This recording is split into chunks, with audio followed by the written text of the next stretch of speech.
Gusto mo ba na siya ay mai-inlove ng sobra-sobra sa'yo? Yung ikaw at ikaw lamang ang iibigin at sa iyo lamang siya mahuhumaling at sa iyo lamang siya maaakit araw-araw? Kaya kung gusto mo ay gawin itong ritual na ibabahagi ko sa inyo ngayon.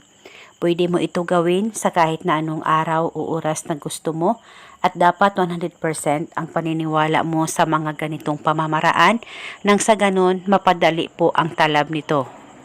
Ang gagawin mo lamang, kumuha ka ng garapon, lagyan mo ito ng kalahating tubig. At pagkatapos kumuha ka ng papel at panulat, isulat sa papel ang kanyang tunay na pangalan at apelido ng 3 beses. At pagkatapos, kumuha ka lamang ng isang hibla ng buhok mo at ilagay ito sa papel na sinulatan mo ng kanyang pangalan at balutin mo ito.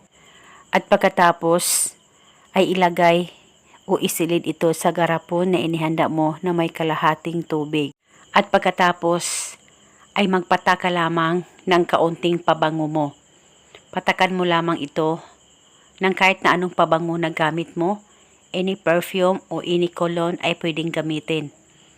Kahit kaunti lamang po ay pwede na po sa ritual na ito. At pagkatapos, hawakan sa 2 kamay mo ang garapon, ilapit sa baba mo, pakaisipin mo ng mabuti ang target at ibulong mo ang mga salitang ito. Pangalan at apelido, ikaw ay mababaliw ng sobra-sobra sa akin. Ibulong mo lamang ito ng 3 beses. At pagkatapos, ihipan mo ang loob ng garapon ng 3 beses. At saka pwedeng takpan ang ritual kung may pantakip o kayo at itago ito hanggang 7 araw. At pagkatapos ng 7 araw ay pwede mo nang itapon ang ritual at paniguradong mai-inlove siya ng sobra-sobra sa'yo. Basta tiwala lang, kahit gaano pa kayo kalayo sa isa't isa, ay ikaw lamang ang mamahalin niya habang buhay. At pwede mo ito bulungan paminsan-minsan kung may time po kayo.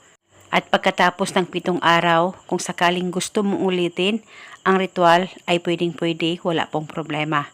At ito muna sa ngayon. Maraming salamat po sa panunood. May God bless us all.